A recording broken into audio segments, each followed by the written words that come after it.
বিসমিল্লাহির রহমানির রহিম। কুটামারা ৬ নং ওয়ার্ড আলিম মাদ্রাসা পাড়ের সম্মানিত মুরব্বিবৃন্দ, সবাইকে আমার সশ্রদ্ধ সালাম, আসসালামু আলাইকুম ওয়া রাহমাতুল্লাহ। সনাতনী ভাই যদি কেউ থেকে থাকেন তাদের প্রতি আদাব এবং শুভেচ্ছা। আমাকে কালকে হঠাৎ করে মাসুদ ভাই ফোন দিল, ভাই ওই যে মাদ্রাসার পাড়ে আমাদের একটা অফিস করছে ছেলেরা, একটু আশা লাগবে আপনার। কি হয়েছে রে ভাই, কি হয়েছে আপনারা কেউ জানেন? তো জানেন না? আমি বড়ভাট থেকে শুনলাম, কারণ আমাদের ছেলেপেলে বসে বাংলাদেশ জামায়াতে ইসলাম চেনেন? এখন এই কারণে কোনো 3.5 ইঞ্চি না 4.5 ইঞ্চি নেতা বলে আসি ধমকি দিচ্ছে। একটা নির্বাচনী সময় চলতেছে, একটা ওয়ার্ডের মেম্বার যদি 8টা থাকে, 8টা অফিস হয় না, সে 8 জায়গাতে চা খায়। তো এটা একটা অফিস হচ্ছে, তোমার আড়া করো কি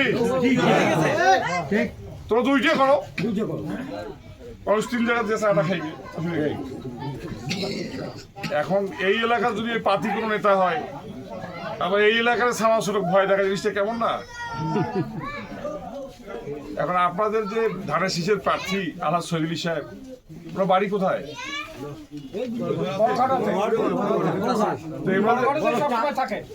কথা শুনি মনে হয় মেড ইন জাপান, জাপান থেকে আসছে নাকি? আর দাড়ি পাল্লার প্রার্থীর বাড়ি কোথায়?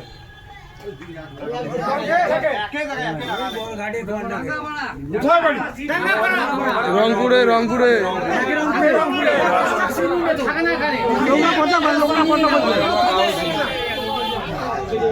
আমার বাড়ি আছে না, করে আছে বাড়ি আমার চ্যাংড়া বেড়া ওই হাগাও আমার যে লোকজন যে আতাল পাতাল করে আমাদের বাড়ির সামনে কেটে, তা আমার চ্যাংড়া বেড়া কাছে আমাদের মিছিল করবো, তোমার বাড়িটা করে তোমার বাড়ির সামনে মিছিলটা করবে, বাড়িটা চ্যাংড়া আমাদের জন্য স্লোগান টোগান দিবে, জায়গাটা কোটে আছে সেটা বিষয় না। আমার কথা হইতেছে বাড়ি থাকা মানে অট্টালিকায় থাকতে হবে তারা, আমার ঘরে থাকে একটা বাড়ি মানে হচ্ছে যে লোকটা যেখানে বাস করে, যে লোকটা আপনাদের সুখে দুঃখে বিপদে আপদে পাশে সব সময় থাকে, যাকে সকালেও পাওয়া যাবে, দুপুরেও পাওয়া যাবে, রাইতেও পাওয়া যাবে। কি যাবে না? এখন ওই যে কথায় বারে ঝামেলা, হ্যাঁ, এই জন্য কথার মাঝে কথা বলতে গেলে হ্যাঁ আগে করতে হবে তার হিসাবের মালা, নাকি? কালকে যে পাতি নেতা আসছিল তার নাম তো কাউ কয়েছেন না, তার হাইট কয় ইঞ্চি, 4.5 ইঞ্চি না 5 ইঞ্চি সেটাও কয়েছেন না।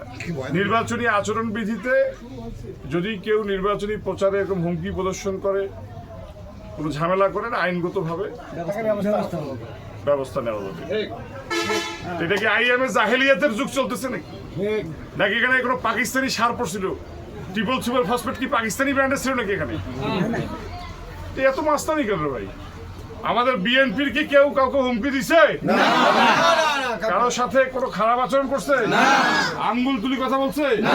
যদি বিএনপির কেউ আপনাদের সাথে কোনো খারাপ আচরণ করে আমাকে জানাবে, কারণ ভোটটা একটা উৎসবের মতো আমরা আগামী 12 তারিখ করবো। অন্তত এই ইউনিয়নের যিনি প্রার্থী আছে বা যার সমর্থক, তাদের লজ্জা শরম থাকা উচিত যে 2টা প্রার্থী একই এলাকায়, অন্তত এটাই আমার চুপচাপ থাকি, মানুষ ভোট দেয়। ভুল কইলাম? যদিও আর একজন তার মাটির এবং জন্মের কোনো হক কোনোদিন আদায় করে নাই, করছে? এটা এসে কুরবানি করে? হ্যাঁ, আশেপাশে 40টা বাড়ি নিলে খবর নেয়?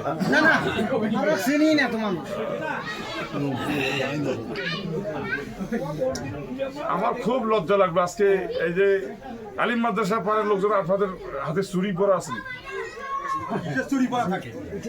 হুমকি গায়ে দিচ্ছে। নামটা করবেন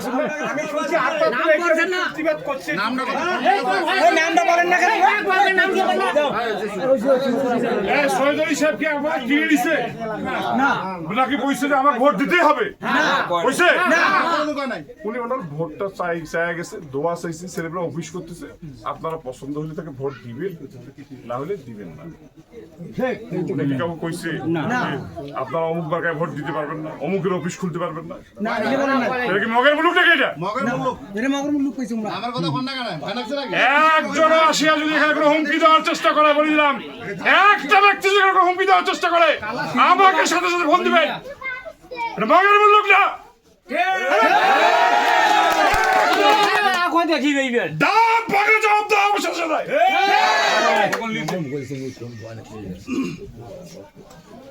এগুলা মহিলা মানুষের মতো ম্যামাও করেন না। মানুষের বীরের মতো বাসো বীরের মতন বড় বুঝছেন তো এই হলো কথা এখানে আমি ঝগড়া করতে আসি নাই আপনাদের কাছে। আমি আমার বাপের পক্ষ থেকে আবার ভোটটা চায়া গেলাম, দোয়া চাইলাম, আপনাদের ইচ্ছা হলে তাকে ভোট দিবেন, তাহলে দিবেন না। কিন্তু আমাদের যারা সমর্থক আছে তাদেরকে আপনারা ভোট করতে দিবেন, তাদেরকে ভোট চাইতে দিবেন। আর তাদেরকে আপনাকে হুমকি দিলে আপনাকে মুখ বন্ধ হয়ে থাকবেন? কথা আনতো। আমি আপনাদের সবাইকে বিচারের ভাত দিয়া দায়িত্ব দিয়ে চলে যেতেছি, কারণ আমি এখানে কেন ঝগড়া করতে আসবো? আমার বাড়ির পাশে আমি কেন ঝগড়া করতে আসবো? ভোট দিব কিসে ভোট দিব কিসে ভোট দিব কিসে আপনাদের সবাইকে ধন্যবাদ জানাই যে শর্ট টাইমের নোটিশে এই কাজের সময় এত লোক আসছেন। আপনাদের প্রতি একটা অন্তঃস্থ কৃতজ্ঞতা। সবাই 12 তারিখ পর্যন্ত সুস্থ থাকবেন, সকাল সকাল ভোট দিতে যাবেন, এলাকায় কোনো বিশৃঙ্খলা হইতে দিবেন না। মানুষ সুখে শান্তিতে ভোট দিতে হবে। সবাইকে সালাম, আসসালামু আলাইকুম।